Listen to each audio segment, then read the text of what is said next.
On démarre avec la Guinée, début hier à Conakry, des journées nationales de concertation dans le cadre du processus de transition. Le collectif des 21 partis de l'opposition a boycotté cette première journée et ne compte pas prendre part non plus aux deux autres qui se tiennent aujourd'hui et demain. Des journées qui sont organisées par le mouvement social avec la participation du gouvernement et de la société civile. Le collectif réclame avant toute chose une rencontre seule avec le gouvernement pour tenter d'apaiser la situation tendue entre eux.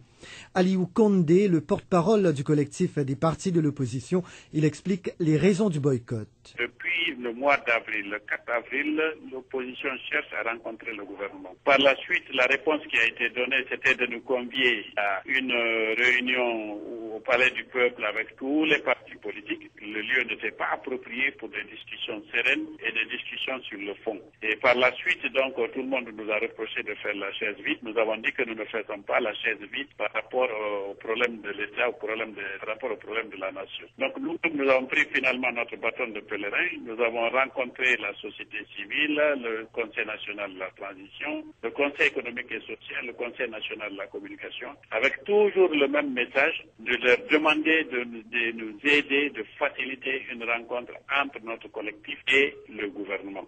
Et une fois qu'on aura assaini le climat entre nous pouvons rencontrer maintenant tous les acteurs politiques dans des journées nationales de concertation où nous pouvons discuter des problèmes de la vie nationale.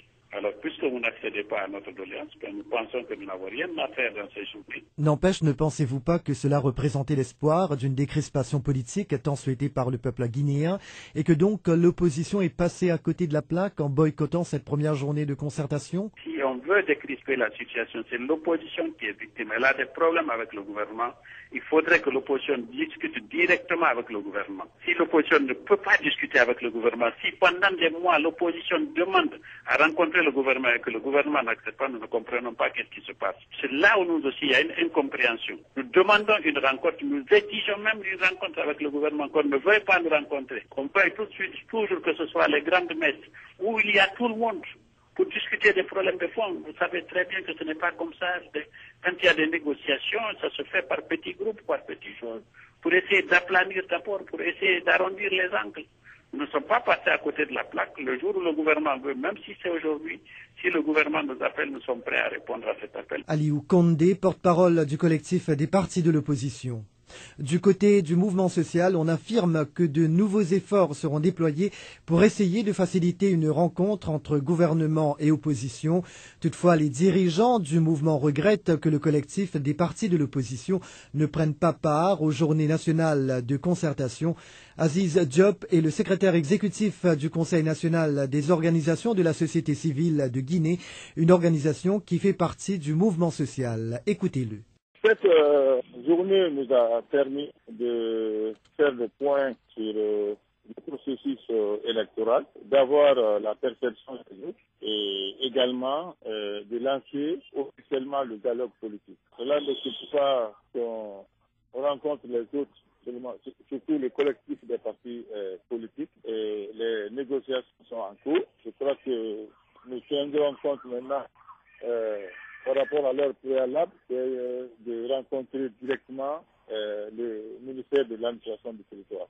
Est-ce que vous êtes déçu que le collectif des partis de l'opposition n'a pas participé à cette réunion aujourd'hui? Non, nous ne sommes pas déçus. Bon, on regrette leur absence, parce que c'est à la dernière minute, vers les 17h30, parce qu'on avait déjà programmé lancer les invitations, et ils ont dit qu'ils ne participaient pas, parce que leurs préalables n'ont pas été pris en compte. On n'a pas été déçus, mais on n'a pas coupé aussi le pont. Il n'y a pas de divergence fondamentale. Nous jouons notre rôle de facilitation. Nous poursuivons encore les négociations pour que demain ou après-demain, ils puissent rejoindre la dynamique collective liée au dialogue politique, pour que le pays sorte maintenant de l'ornière. Mais au niveau du collectif des partis de l'opposition, on dit que, notamment, ils essaient d'avoir une rencontre avec le gouvernement depuis avril, mais que malheureusement, cela n'a pas été facilité jusqu'à maintenant.